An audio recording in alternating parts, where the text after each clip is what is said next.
एवढ्या गर्दीत कुठे आणि कशासाठी निघाली मी?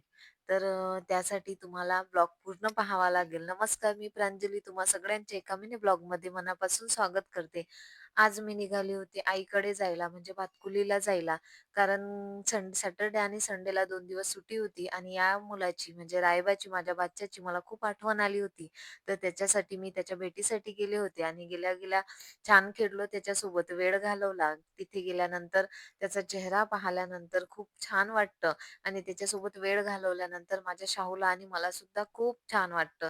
तिथे गेलो, तिथे गेल्यानंतर त्याच्यासोबत छान खेळलो. त्याच्यानंतर सकाळी उठून आईने अ, हा जो हरभरा होता हा भाजून आम्हाला दिला. त्याला आमच्याकडे उया असं म्हणतात.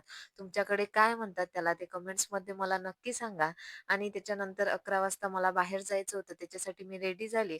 बाहेर गेले, बाहेरून आले आणि आल्यानंतर रोटगी बनवायचं होतं कारण की आज रथसप्तमी होती आणि रथसप्तमी म्हटलं की रोटगी ही सगळ्यांकडे असतातच आणि तसंही रोटगी म्हटलं की सगळ्यांनाच आवडतात. त्याच्यामुळं तो काही विषयच नाही आहे की रोटगी आवडणार नाही असं. रोटगे बनवले.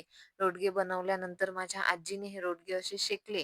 तिला हे रोटगे शेकायला आवडतात. आवडतात म्हटल्यापेक्षा तिला जो अनुभव आहे तो आम्हाला कोणालाच नाही आहे. छान शेकते ती, जळतही नाही वरून आणि छान होऊ पण देते. आतमध्ये पण छान होतात ते आणि चवसुद्धा छान लागते. तर माझ्या आजीने हे रोडगे शेकले. त्याच्यानंतर हे जे छोटंसं मडकं दिसत आहे, त्यामध्ये दूध उतू घालावं लागत असतं आजच्या दिवशी. हे सगळ्यांकडेच घालतात. ते दूध उतू घातलं.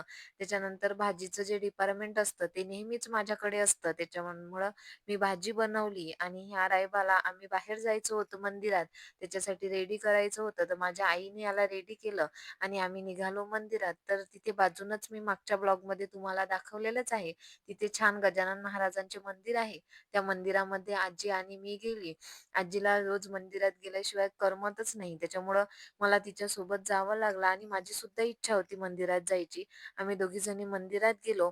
मंदिरात गजानन महाराजांचे छान दर्शन घेतले. मंदिराचा परिसर सुद्धा भव्य दिव्य आहे. मंदिराचं बांधकाम छान आहे. मंदिर छान घरी आहे. आले खूप आणि मोठं घरी आणि छान आल्यानंतर मंदिर जेवण आहे. सर्व तुम्ही रेडी जर का होतं. जेवण भातकुलीमधले केले आणि असाल जेवण किंवा झाल्यानंतर भातकुलीमध्ये जात असाल, आम्हाला तर जायचं मंदिरात होतं नक्की जा. छान रिमोचनला, असतं. जिचे मोठी रथसप्तमीची अशी यात्रा असते.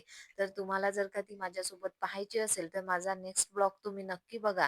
तर चला भेटूया नेक्स्ट ब्लॉगमध्ये. हा ब्लॉग आवडला असेल तर लाईक, कमेंट, शेअर नक्की करा. थँक